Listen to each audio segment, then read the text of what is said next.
আমাদের দেশের একজন পপ সম্রাট ছিলেন, নাম আজম খান। তার জিভের ক্যান্সার হয়েছিল এবং ক্যান্সারটা ধরা পড়েছিল এই দেশেই।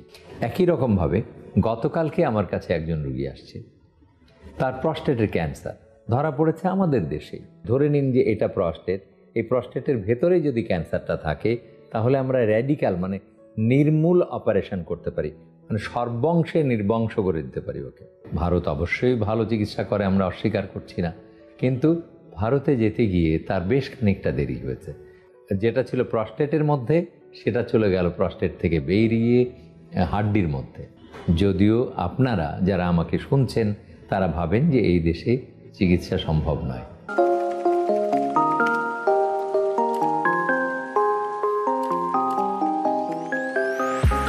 আমাদের দেশের একজন পপ সম্রাট ছিলেন, নাম আজম খান।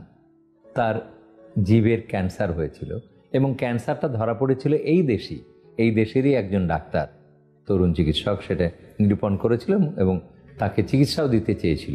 কিন্তু সে দেশের বাইরে যাবে এবং দেশের বাইরে সিঙ্গাপুরে গিয়ে চিকিৎসা করবে। ফলে একটা দেশ থেকে আর একটা দেশে যখন আপনি যেতে যাচ্ছেন তখন অনেক সময় লাগে, আপনার ভিসার ব্যাপার থাকে। তো একটা যে কোনো দেশে ভিসা করতে বেশ খানিকটা সময় লাগে। তারপরে অর্থকড়িরও ব্যাপার থাকে, অর্থ অনেকটা বেশি লাগবে, আমাদের দেশের তুলনায় অনেক অনেক বেশি। তো সেই পরিমাণ যদিও বলা হচ্ছিল যে সরকার এটার ব্যবস্থা করবে অর্থনৈতিকভাবে, কিন্তু তারপরেও তার অনেক দেরি হয়ে গেছে এবং আত্মীয় স্বজন অনেকগুলিকে নিয়ে যেতে বেশ দেরি হয়ে যায় এবং দেরি হওয়ার ফলে তার জীবন সংশয় দেখা দেয়। একই রকমভাবে গতকালকে আমার কাছে একজন রুগী আসছে, তার প্রস্টেটের ক্যান্সার ধরা পড়েছে আমাদের দেশেই একজন ডাক্তার, একজন নিউরোলজিস্ট তাকে প্রস্টেট বায়োপসি করে রোগ নির্ণয় করেছে। কেমন রোগ নির্ণয় করে তাকে উপদেশ দিয়েছে যে এখন আপনার প্রস্টেটের মধ্যেই আছে ক্যান্সারটা। প্রস্টেট ধরে নিন যে এটা প্রস্টেট, এই প্রস্টেটের ভেতরে যদি ক্যান্সারটা থাকে তাহলে আমরা র্যাডিক্যাল নির্মূল অপারেশন করতে পারি, সর্বংশে নির্বংশ করে দিতে পারি ওকে। ওখান থেকে পুরোটা কেটে তুলে নিয়ে ফেলে দিতে পারি, তাহলে দেহের ভিতরে আর ক্যান্সার থাকে না। কিন্তু এই রোগীর আত্মীয় স্বজনরা মেকে বসেছে, না এই দেশে ভালো চিকিৎসা হয় না, আমাদেরকে পাশের দেশে অর্থাৎ ভারতে যেতে হবে। ভারত অবশ্যই ভালো চিকিৎসা করে, আমরা অস্বীকার করছি না, কিন্তু ভারতে যেতে গিয়ে তার বেশ খানিকটা দেরি হয়েছে। তার একার ভিসা পাসপোর্ট হলেই তো হবে না, সব মানুষের পাসপোর্ট তো রেডি থাকে না, অনেক আত্মীয় স্বজনের পাসপোর্ট করতে হয়েছে। কারণ যে কোনো চিকিৎসার জন্য যখন আপনি দেশের বাইরে যাবেন আপনি একা যেতে পারবেন না, কিন্তু দেশের ভিতরে ধরেন আপনার চিকিৎসা, আপনার অসুখ হয়েছে কুমিল্লায়, আপনি ঢাকায় মাত্র এক বেলার মধ্যে চলে এসে চিকিৎসা নিয়ে আবার ফেরত যেতে পারছেন। কিন্তু কুমিল্লার মানুষটিকে যখন ভারতে যেতে হচ্ছে তখন অনেক সময় তাকে কয়েকদিন ধরে অপেক্ষা করতে হচ্ছে এবং আত্মীয় স্বজন লাগছে।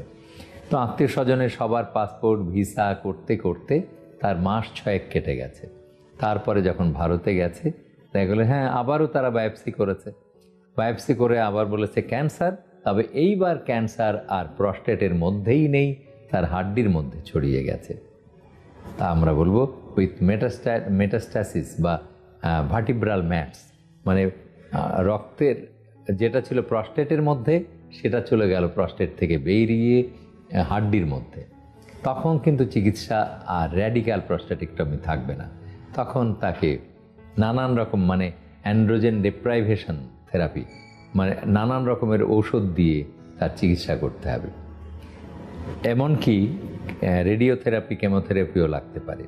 তাহলে এই গল্পটা এখানে যে আপনি যদি চিকিৎসা আপনার বাড়ির পাশে নিতে পারেন সেটা হলো সবচাইতে আপনার জন্য সুবিধা এবং সাশ্রয়, রোগটাও নির্মূল হয়, আপনার অর্থ খরচও কম হয়।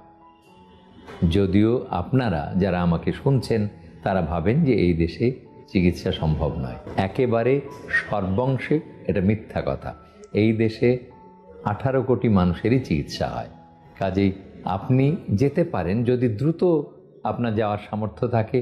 দ্রুততম সময়ে বাংলাদেশে একজন বিশেষজ্ঞের কাছে যতটা দ্রুত আপনি আসতে পারেন, অন্য দেশে হোক, সেটা ভারত হোক, সিঙ্গাপুর, থাইল্যান্ড, আমেরিকা, যেখানে হোক, সেটা যদি দ্রুততম সময়ে যেতে পারেন তাহলেই যাবেন।